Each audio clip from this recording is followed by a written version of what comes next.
दाखवलं, इंस्टाग्रामवर जीवे मारण्याची धमकी आली. आम्हाला येतात धमक्या, समाजाचे चांगलं काम करतात येणारच आहेत. भाऊच्या मुलाला पण आली. हो, मृत्युंजयला पत्र, त्याला तर पत्र झालेलं आहे. हा, माझ्या मुलापर्यंत पोचायच्या आधी तिला पहाडाचा सामना करावा लागणार आहे. का सोपं आहे का? पोलिसवाले काय करू शकत नाही. माझ्या घराची गाडी उडवायचा प्रयत्न केला, काय चौकशी झाली पोलीस ऐकून? काहीच झाली नाही. तुमचा हे आलंय तर मग सामान्य जनतेला काय न्याय देणार पोलीस?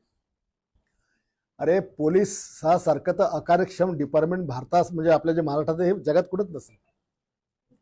पोलीस डिपार्टमेंट म्हणजे कोणताही शासनाने कायदा केला की यांचा एक हप्ता वाढला, गुटखा बंदी केली की यानं गुटखा त्याचा यांचा हप्ता वाढला, दारू बंद केली की यानं चालू करायची हप्ता वाढला. या राज्यातल्या पोलिसांनी, देशातल्या पोलिसांनी जर इमानदारीने काम कधी केलं ना तर या जगातली सगळी गंदगी खतम होऊ शकते.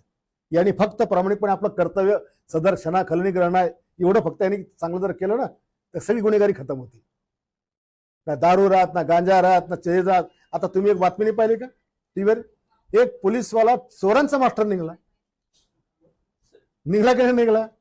बुलढाण्यामध्ये 2 पोलीस कॉन्स्टेबल असे होते बुलढाण्यामध्ये शहरात सिटीला की त्यांची चोरांसोबत पार्टनरशिप होती. त्याला पकडायला गेले की हे पोलीस त्याला पहिलेच फोन करून द्यायचे आणि विशेष त्याच्या चोरीचा माल यांच्या घरात राहायचा. नाव नाही सांगत मी.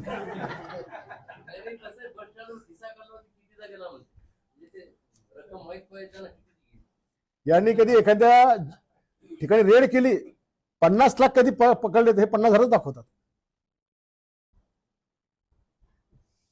राज्यात मध्ये खरोखर या देशातल्या पोलिसांनी इमानदारीने जर काम कधी केलं, याने कधी म्हणलं नाही 1 वर्ष बघतो मी काहीच हरामीपणे करणार नाही, इमानदारी ड्युटी करीन, तर सगळे सुतासारखे सरळ होऊन जातील. सुतासारखे.